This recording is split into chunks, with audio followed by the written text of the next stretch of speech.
E a graça do nosso Deus, unido com a presença do nosso Salvador Jesus Cristo, na companhia do Espírito Santo, esteja no coração e na vida de cada um de vocês que hoje estão nos acompanhando através dessa transmissão, ao vivo agora, nesse momento, ou posteriormente gravado. Amém. Na última semana eu tive uma conversa tanto interessante com um grande amigo aqui da congregação, talvez vocês conheçam, e com certeza ele está assistindo, o seu Guilherme Grafenhagen. Nessa conversa ele ligou para mim e disse: pastor, essa próxima semana será o Domingo de Ramos, não é mesmo? Eu falei: sim, Domingo de Ramos. Não seria interessante a gente ornamentar o altar com ramos bonitos, para que a gente possa também se lembrar de todas as vezes quando a gente estava presencialmente e a igreja estava ornamentada? Ele compartilhou algumas situações e alguns lugares onde e como a igreja, a congregação, ela foi ornamentada ao longo desses últimos anos. Eu vou confessar que inicialmente a minha primeira reação foi: mas seu Guilherme, o culto será online, não teremos pessoas aqui. Mas ao longo da conversa, ele disse algo que me chamou a atenção.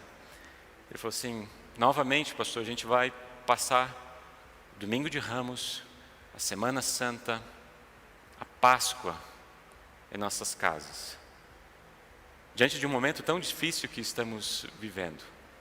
Talvez, se a gente tiver apenas os ramos no altar, a gente possa trazer à memória lembranças bonitas quando estávamos aqui na igreja celebrando o culto como comunidade.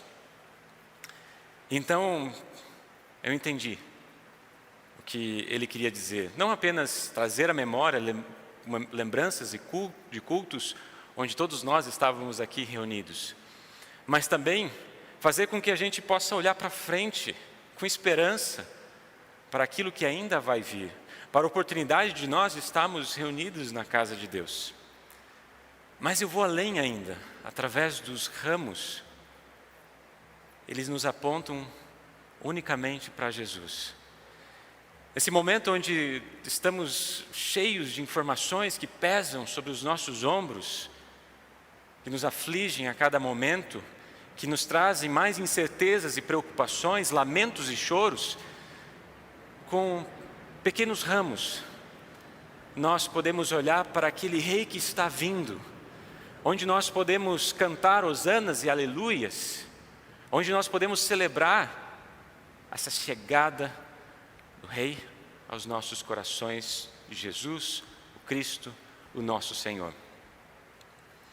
Sim, completamos há pouco um ano, desde que a pandemia se tornou realidade nas nossas vidas. E a maneira como nós nos relacionamos, a maneira como nós estamos vivendo, eu digo para vocês, tem mudado drasticamente. E o que eu tenho ouvido muito nesses últimos dias, semanas e meses, é: até onde isso vai? O que ainda pode acontecer? A situação ainda pode piorar. E olha que ninguém de nós imaginaríamos há um ano atrás que hoje estaríamos no pior momento. Então, é natural a gente perder um pouco a esperança de olhar para frente, daqui a 5 meses, daqui a um ano, ou até mesmo na próxima semana. O que vai acontecer na próxima semana? Nós não sabemos. As pessoas que estão ao nosso redor, será que elas vão estar na próxima semana junto conosco? Isso aflige o nosso coração, traz angústia a cada um de nós.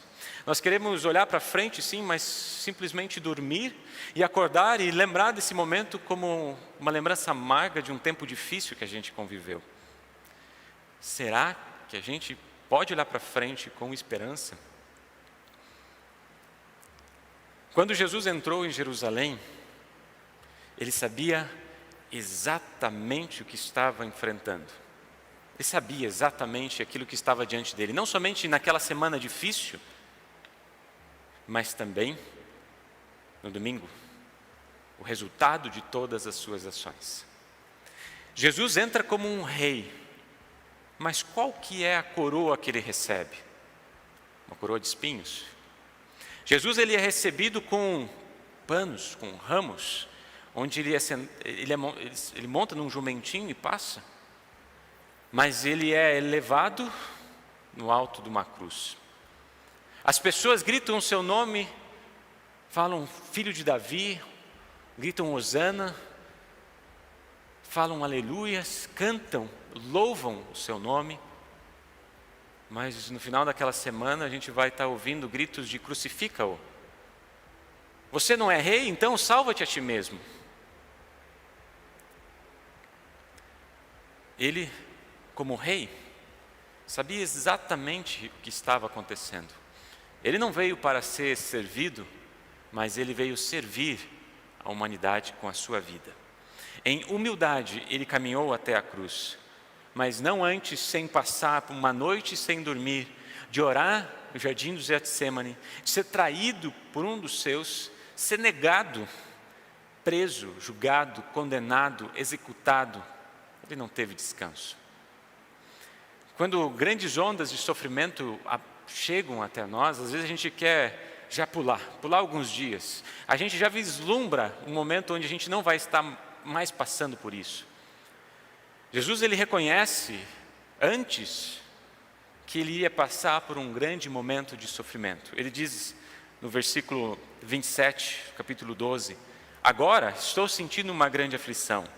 O que é que eu vou dizer? Será que eu vou dizer, Pai, me livra desta hora de sofrimento? Não, pois foi para passar por esta hora que eu vim. Jesus, queridos irmãos, sabia exatamente o que estava enfrentando. E ele mesmo diz e afirma, foi para isso que eu vim. A multidão e os discípulos, por outro lado, não tinham a menor ideia do que Jesus estava fazendo, daquilo que estava acontecendo naquela semana da Páscoa. Talvez pensavam, é mais uma semana, é mais uma Páscoa, é mais uma celebração. Mas não, era algo totalmente diferente. É bem provável que essa multidão, como diz o próprio texto, tenha ouvido a respeito de Jesus, porque ele havia ressuscitado Lázaro. Quem não conhece essa história? O capítulo 11 fala sobre isso, que Jesus ressuscita Lázaro. E essa notícia havia se espalhado por toda a região. E as pessoas foram até Jesus, foram atrás de Jesus, porque eles sabiam que ele estaria chegando em Jerusalém. E essa multidão, então, talvez curiosa para, quem sabe, ver mais algum milagre, quem sabe ser tocado por Deus, por Jesus, e ser aliviado uma carga, eles pudessem presenciar mais uma vez Jesus fazendo atos milagrosos, estavam ali junto nessa celebração e nessa chegada de Jesus em Jerusalém. É fato que Jesus veio realizar milagres. Melhor dizendo, Jesus veio realizar o maior milagre. Talvez não era a maneira como essas pessoas e essa multidão estavam esperando, mas Jesus veio realizar o maior milagre de todos. Chegou a hora, disse Jesus no versículo 23, para revelar a natureza divina do Filho. Chegou a hora do mundo ser julgado e aquele que manda nesse mundo ser expulso. E quando eu for levantado da terra, atrairei todas as pessoas para mim. O objetivo de ser levantado é para que as pessoas possam ser atraídas para perto dele. A multidão não tinha clareza do que Jesus estava fazendo ali. E os discípulos? Será que os discípulos sabiam o que aquela semana representava? Também não. Eles escutaram, sim, da própria boca de Jesus, muito tempo antes. Jesus preparou ao longo de todo o seu ministério, olha, vai chegar o momento que eu vou para Jerusalém, eu vou ser traído, vão me executar, vou morrer na cruz, mas no terceiro dia irei ressuscitar. Mas como diz o nosso texto, isso eles não entenderam.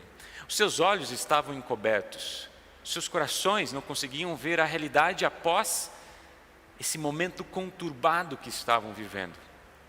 Eles só conseguiam ver a angústia, o medo, o seu Senhor sendo crucificado. E diante de toda essa situação, diante de ver o seu Jesus, seu mestre, morto na cruz, o que eles iriam pensar? Os seus planos, passaram tanto tempo, largaram tudo para seguir Jesus, e agora? O que eles fariam? Qual era a esperança? Onde eles poderiam encontrar esperança? A gente percebe essa angústia dos discípulos, porque eles, no domingo, eles estavam trancados, com medo, sem saber o que fazer. Só cai a ficha, eles só entendem aquilo que Jesus diz quando o anjo aparece para as mulheres, quando o próprio Jesus aparece para eles compartilhando a paz que o mundo não pode dar. Assim como os discípulos, a gente pode dizer que nós temos dificuldade de olhar além das aflições. Nós também não temos a certeza do que o futuro vai nos apresentar e como iremos estar daqui a uma semana, daqui a um mês, daqui a um ano. Mas diante de toda essa incerteza, algo que o texto nos ensina é que nós podemos olhar com expectativa e com esperança. Na verdade, nós podemos já dizer hoje, agora, para nós, podemos proclamar a ressurreição. Nós podemos trazer uma mensagem de conforto, de esperança, para aqueles que andam desesperados e sem esperança. Hoje temos a oportunidade, no domingo de Ramos, olhar para o domingo da ressurreição. Talvez nós não vamos conseguir evitar com que os impactos da pandemia continuem crescendo. Talvez nós não vamos conseguir evitar com que mortes possam continuar acontecendo. Talvez nós não vamos conseguir evitar com que a fome se alastre. Mas independente de tudo isso, do sofrimento, da angústia, da dor que nós estamos realmente passando, nós podemos ter a certeza e a esperança da ressurreição. Podemos ter a segurança que o nosso Deus está presente e oferecendo uma esperança que o mundo não pode dar. Que é uma esperança que vai além dessa vida. É a esperança da ressurreição. E é por isso que nós ligamos nas nossas TVs, o aparelho que nós estamos acompanhando, para assistir um culto no domingo de manhã. Mesmo nós estamos em um momento exausto de ficar assistindo coisas virtuais. É por isso que nós abrimos as nossas Bíblias e diariamente queremos ouvir a voz do nosso Pai em oração, em meditação, em consolo. É por isso que ainda nos preocupamos com ramos para colocar no altar em domingos de cultos online. Para que todos nós possamos saudar com esperança, com a esperança da ressurreição, esse Rei que vem. Para que nós possamos cantar aleluias, exaltar esse Rei, mesmo sabendo que as próximas semanas serão semanas muito, muito difíceis. Essa semana eu fui lembrado a olhar para frente com esperança. E enquanto olhamos fixamente para o domingo da ressurreição, somos chamados a viver dia após dia. Jesus, ele não pulou do domingo de Ramos para o domingo da Páscoa. Talvez esse é o nosso desejo, nós gostaríamos de passar pelo sofrimento. Nós não é algo que nós queremos fazer isso.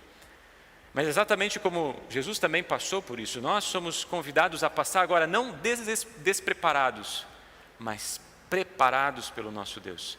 Nós passamos por esse momento com confiança, com a coragem que temos na palavra de Deus. E enquanto passamos por esses momentos, vamos ter compaixão com aqueles que sofrem.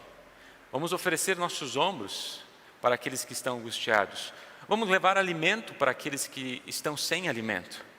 Mas especialmente, vamos levar a palavra da vida àqueles que estão presenciando a perda de alguém querido nas suas vidas.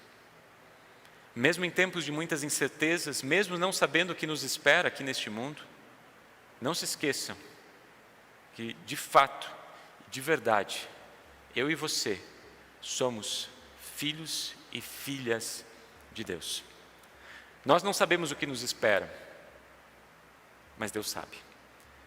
Mesmo em tempos escuros e conturbados, mesmo em tempos de angústia e provações, nós não caminhamos com os nossos olhos vendados. Nós caminhamos com os nossos olhos bem abertos, na luz de Jesus. E com coragem, e com ramos nas mãos, louvamos o Rei que vem. Amém. Que a mensagem e a esperança da ressurreição possa sempre estar em nossos corações. Amém.